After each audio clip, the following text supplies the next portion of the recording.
Hello everyone, welcome to Andy Visits. In today's video, we'll be discussing Will There Be a Wonder Woman 3?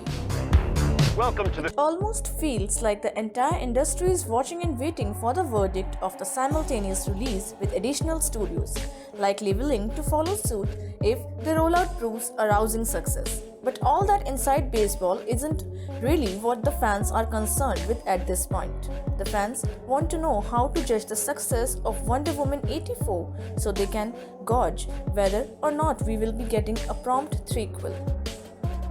The performance.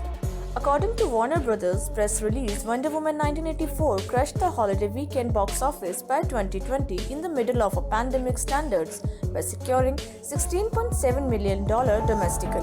You can save the world. Almost half of all HBO Max subscribers watched the sequel the same day it arrived on the platform.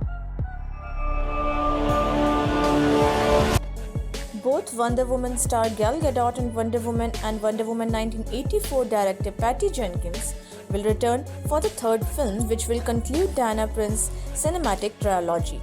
It's not yet known when fans can expect Wonder Woman 3, but hopefully the wait between the second and third movies will be much shorter than the wait between the first and the second. Warner Brothers officially greenlit a third Wonder Woman movie. The film will bring back Patty Jenkins as the director and Gal Gadot as the DC superhero.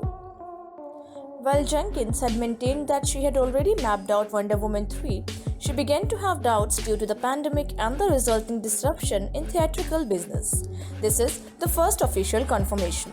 Warner Brothers chief Toby Amrich said in a statement, "As fans around the world continue to embrace Diana Prince, driving the strong opening weekend performance of Wonder Woman 1984, we are excited to be able to continue her story with our real-life Wonder Woman, Gal and Patty, who will return to conclude the long-planned theatrical trilogy." Meanwhile, Wonder Woman 1984 hit Indian theaters on December 24. Why shouldn't it be?